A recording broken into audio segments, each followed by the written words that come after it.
E a palavra de Deus diz que no capítulo de número 4 de Lucas, Jesus, após o seu batismo, ele sobe ao monte, onde passa 40 dias e 40 noites, se preparando para o seu ministério, um ministério curto, mas que levaria uma eternidade. Aleluia. Glória a Deus. Aleluia. E a palavra de Deus diz que no capítulo de número 4, no versículo de número 14, Jesus inicia com a pregação em Nazaré. E no versículo de número 31, ele prossegue a sua caminhada com a cura de um endemoniado em Cafarnaum. E no versículo 4 ele marca o primeiro encontro com Pedro. Mas só que esse primeiro encontro que ele tem com Pedro é um encontro casual, repentino. Quando Jesus chega na casa da sogra de Pedro, cura ela de uma febre. Só que ali a gente entende que para Deus tudo há um tempo determinado. Para Deus tudo é um tempo. E na vida de Pedro, no primeiro encontro de Pedro, o que Jesus tinha não era com Pedro, mas sim com a sogra de Pedro. Mas aí que eu quero chamar a atenção da igreja. Existem momentos que Deus vai trabalhar do nosso lado e não vai chamar a nossa atenção. Talvez, se Jesus chama Pedro naquele momento da enfermidade que a sogra de Pedro passava, talvez Pedro não o seguiria. Só que no capítulo de número 5, a Bíblia vai dizer que Jesus está na beira do lago de Genezaré e uma multidão o apertava para ouvir e para aprender as coisas do céu. E a palavra de Deus diz que a multidão o apertava de igual modo que os tremiam. Mas só que Deus, ele tem um propósito. Jesus, ele é onisciente, onipotente, onipresente. Ele conhecia que naquele momento, naquela hora, era chegado um momento de um chamado especial na vida de Pedro. Aleluia. Só que a Bíblia diz então que chega 2 barcos na beira da praia, e um desses barcos era de Pedro, João e de Tiago. E a Bíblia diz que Pedro estava lavando as redes, e Jesus olha aquele cenário. E a Bíblia diz então que Pedro somente estava lavando as redes, mas não tinha peixe. A Bíblia diz então que eles estão lavando a rede. E se a gente for estudar na cultura dos pescadores daquela época, lavar as redes era sinal que a pesca tinha sido frustrada. Só limpava a rede porque não tinha tempo para cuidar de peixe. Se não tinha peixe, eles ocupavam o tempo limpando as redes. E a palavra de Deus diz agora que Jesus olha. É chegado o momento de eu pedir um barco emprestado. E ele não entra em qualquer barco, não. Deus, ele não erra alvo. Jesus, ele não erra alvo. Jesus, ele não erra. Ele escolhe o barco de Pedro. Só que tem uma questão. Pedro conhecia Jesus por ter curado a sogra dele. Só que existia um chamado por trás de tudo aquilo. Aleluia. Existia um chamado na vida de Pedro muito além do que ele podia imaginar. Jesus ali estava começando um ministério que até 2023 tem continuado. Jesus chama Pedro, pede um barco emprestado, e ali ele pega o barco de Pedro, usa a vida de Pedro como um instrumento naquele momento para ministrar e ensinar a palavra para aquela multidão que o apertava. O que me chama a atenção é que tinha 2 barcos e ele escolhe logo de Pedro. Ele escolhe logo de Pedro. E a Bíblia diz então que Pedro empresta o barco, senta para ouvir, senta para escutar. E Jesus está ensinando do barco e Pedro admirava. Só que chegou o momento que Jesus olha para Pedro e fala: Pedro, preciso que você volte a pescar.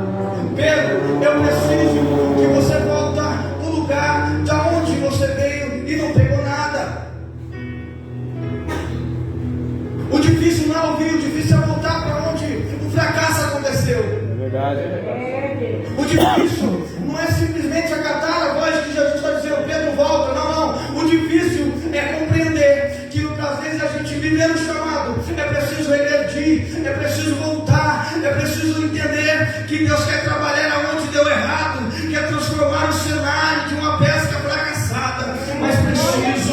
entender que primeiro é preciso sentar e aprender, e segundo é preciso voltar aonde tudo deu errado.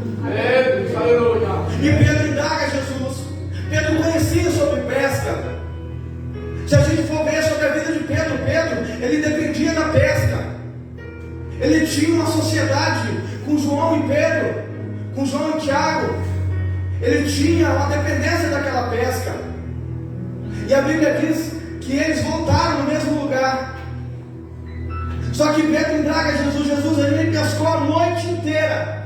Eu estou cansado de lançar rede. Eu estou cansado de vir para o culto. Eu estou cansado de viver esse chamado. Eu estou cansado dessa vida. Eu estou cansado do ciclo de oração. Eu estou cansado, eu estou exausto. A minha casa não muda. O meu filho não muda. O meu marido não se converte. A minha casa está um desastre. E Jesus está dizendo: Pedro, volta a pescar. Pedro, é preciso ouvir o que eu estou te dizendo. É preciso voltar lá. Pedro, é preciso que você pegue essas redes. Pare de limpar essas redes. Vamos voltar a pescar. Aleluia, Jesus. E a palavra de Deus também disse que um milagre acontece. Aleluia. As redes se rompem. Glória a Deus. Deus da glória. Deus Só que às vezes, pastor, a gente se apega no cenário de frustração e fracasso. E o que a gente só quer é lavar as redes. O que a gente só quer é lavar as redes. E às vezes Jesus está dizendo: ei filho, ei filha, eu preciso de vocês. Aleluia. Mas eu fui humilhado. Mas eu preciso de você. Pastor, mas está doendo. Mas eu preciso de você. Aleluia, Deus. Eu já frequentei tantas campanhas e nada acontece. Mas Jesus está dizendo: eu preciso de você. Glória a Deus. E num cenário de pesca fracassada, de noite fracassada, me faz entender que Deus, ele não desperdiça o sofrimento. Deus, ele nunca vai desperdiçar sofrimento nos seus filhos. A frustração da vida de Pedro não foi para que ele se lavasse as redes e voltasse para casa. Deus, ele não permite uma dor na sua vida, na minha vida, à toa. Nada acontece por acaso.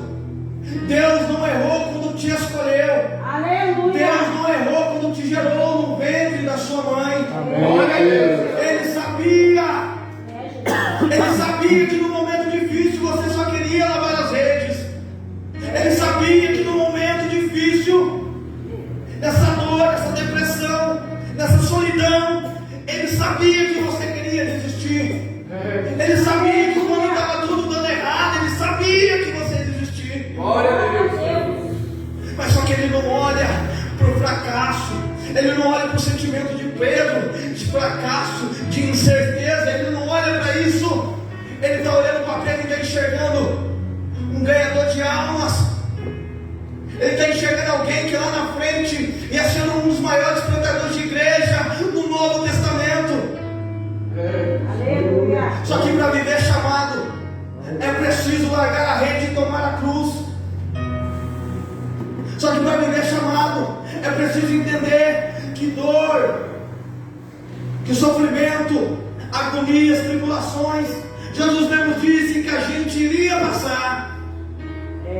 Só que não desista, tenha bom ânimo. Eu serei contigo até a consumação dos séculos. Aleluia. Glória a Deus. Aleluia. Só que às vezes Pedro, ele poderia olhar para Jesus e falar: não vou voltar. As redes daqui, o barco daqui, fica à vontade. Aí está um grande mistério. Não depende das forças dos seus braços. Glória a Deus. Não depende da força. Depende da obediência. Um chamado não acontece porque você prega bonito, porque você canta bonito. O chamado só acontece quando você obedece aquilo que Cristo está falando. Aleluia, Jesus. Um chamado só acontece na vida de um homem. O milagre só acontece quando escutam uma voz daquele que nos chamou. Aleluia. Aleluia. Só que a palavra de Deus diz que quando as redes se rompem, quem vai se beneficiar dos peixes não é só Pedro. Ele chama quem está em redor para participar daquilo que